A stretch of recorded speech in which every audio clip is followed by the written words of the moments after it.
और इसी के साथ ही आपको बता दें कि आज नवरात्रि का 5वां दिन है, जहां मां दुर्गा का पंचम रूप सकंद माता के रूप में जाना जाता है। पौराणिक मान्यता के अनुसार सकंद माता ही हिमालय की पुत्री पार्वती है। भगवान सकंद कुमार यानी कार्तिकेय की माता होने के कारण दुर्गा जी के इस 5वें स्वरूप को सकंद माता के नाम से जाना जाता है। भगवान सकंद जी बाल रूप में माता की गोद में बैठे होते हैं। इस दिन साधक का मन विशुद्ध चक्र में अवस्थित होता है।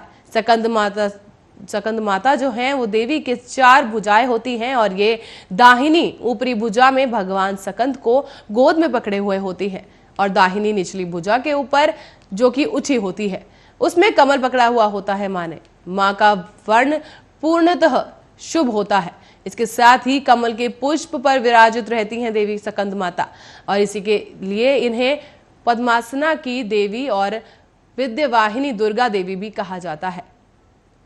सकंद माता की पूजा करने से आपको आर्थिक लाभ भी होता है और साथ ही जिन लोगों के बच्चों की सेहत पर कोई दुष्प्रभाव होता है देवी की पूजा करने से वो भी कम हो जाता है। तो वही नवरात्रों के इस पावन अवसर पर हर एक दिन देवी के 9 स्वरूपों में से किसी एक स्वरूप की पूजा अर्चना की जाती है।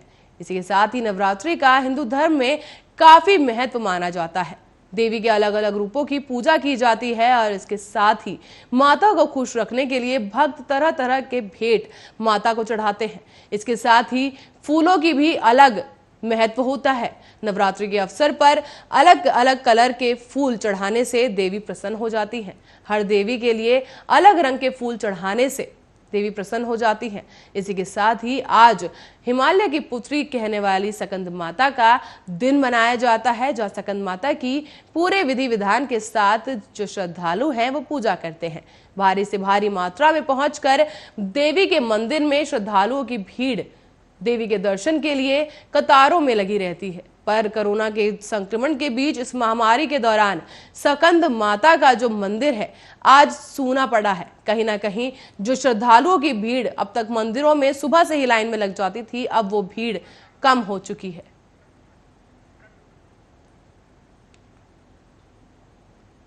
इसी के साथ ही जो भक्त हैं घर में रहकर ही देवी की पूजा अर्चना कर रहे हैं और इसके साथ ही मां से जल्द इस महामारी को दूर भगाने की कामना की जा रही है।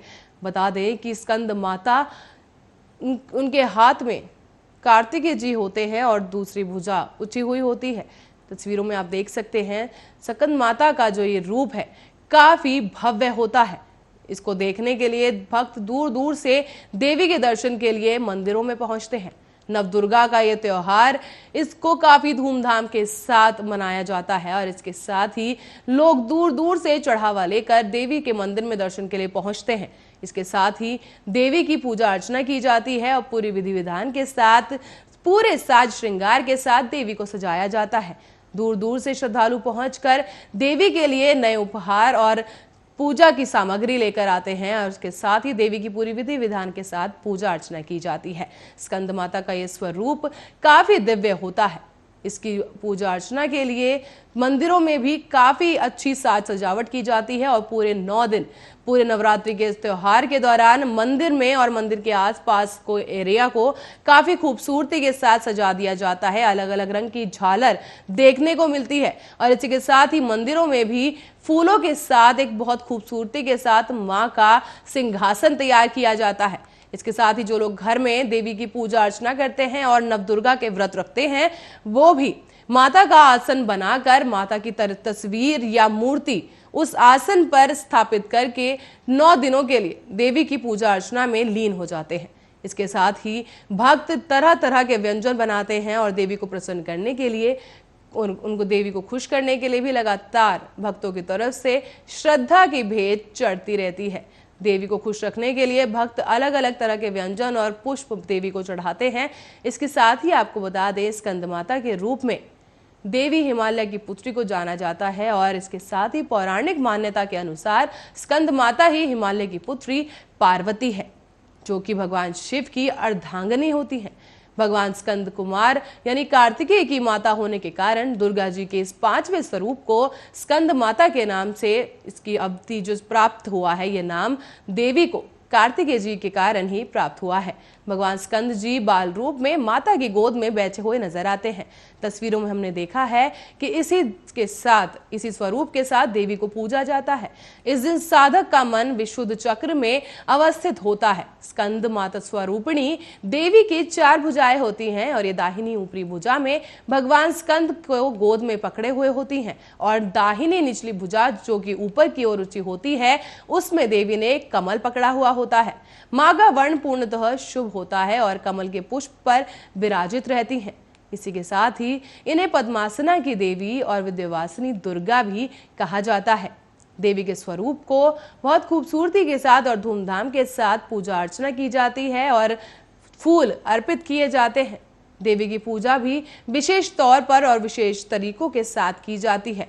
श्रद्धालु और भक्त भारी भीड़ में मंदिर पहुंचते हैं देवी के दर्शन के लिए। तो वहीं कोरोना के इस संकट की घड़ी में सभी भक्त देवी का घर में ही पूजा अर्चना कर देवी के श्लोक का पारण कर रहे हैं। पूरी श्रद्धा भाव के साथ घर में ही सभी श्रद्धालु देवी की पूजा अर्चना कर रहे हैं। और इसके साथ ही आपको बता दें कि कोरोना गाइडलाइंस जिस तरह से जारी कर दी गई है सरकार की तरफ से, मंदिरों में केवल एक साथ 5 लोगों के जाने की ही छूट दी गई है और इसके साथ ही मंदिर में भी सोशल डिस्टेंसिंग और मास्क पहनना अनिवार्य होगा। बता दें कि राज्य सरकार अपने लेवल पर हर मुमकिन कोशिश कर रहे हैं ताकि कोरोना संक्रमण से लड़ा जा सके और इसके खिलाफ ये जो जंग छिड़ी हुई है इससे लोगों को बचाया जा सके। आपको बता दें ज्यादा से ज्यादा मात्रा में लोगों को घर में रहने की अपील की जा रही है, मास्क पहनने की अपील की जा रही है और इसके साथ ही कई राज्यों में नाइट कर्फ्यू और लॉकडाउन भी लगा दिया गया है। इसी के साथ ही उत्तर प्रदेश में और दिल्ली में भी संपूर्ण लॉकडाउन, वीकेंड लॉकडाउन जो है लगाया गया है और इसके साथ साथ इस लॉकडाउन की अवधि भी बढ़ा दी गई है। बता दें लोगों को बचाने के लिए और जिस तरह से लोगों के द्वारा लापरवाही देखी जा रही थी पिछले कुछ महीनों से, उसके कारण उसे भी एक कारण के रूप में देखा जा रहा है कि जिस तरह से संक्रमण जो कि खत्म होने लगा था वो एक बार फिर से चरम पर पहुंच चुका है। कोरोना संक्रमण का नया स्ट्रेन, जिस तरह से कोरोना संक्रमण फैलता जा रहा है उसको देखते हुए नई गाइडलाइंस जारी की गई हैं। और वहीं आज स्कंद माता के इस स्वरूप की पूजा अर्चना के लिए जिस तरह से किस तरीके से पूजा अर्चना की जाए, इसके लिए इस पर चर्चा करने के लिए हमारे साथ पंडित श्री कृष्णकांत जी जुड़ चुके हैं। पंडित जी बहुत बहुत स्वागत है आपका आर्य न्यूज में। जी धन्यवाद। पंडित जी सबसे पहले तो आपको नमस्कार और नवरात्रि की बहुत बहुत बधाई। जी धन्यवाद। पंडित जी कभी सोचा था इस तरह का भी दिन आएगा कि नवरात्रि पर इतना फीका फीका माहौल होगा, ना मंदिरों में रौनक है, ना बाजारों में रौनक है, ना फूल दिख रहे हैं कहीं पर और ना ही रंग बिरंगी झालर है, और इस पर इतना सूखा सूखा मंदिर और इतनी जो साज सजावट हुआ करती थी इससे पहले नवरात्रों में, अब वो कहीं नहीं देखी जा रही है। जी तो कैसा लग रहा है कृष्णकांत जी? अब मामला तो उदासीन है ये। अब समस्या ये है कि इस संसार में उतार चढ़ाव तो रहता ही और जो व्यक्ति प्रकृति का स्वयं दोहन करने लग जाता है उसके सामने ऐसी ही स्थितियां उत्पन्न हो जाती हैं। हम आप इस समय पूरी तरह प्रकृति का दोहन कर रहे हैं, परिणाम हमारे सामने है, क्योंकि ईश्वर प्रत्यक्ष रूप में तो आकर के कोई हमारे सामने दंड उपस्थित नहीं करता है, वो अप्रत्यक्ष रूप में आकर के हमारे सामने हमारे द्वारा किए गए कर्मों का फल हमें प्राप्त कराता है।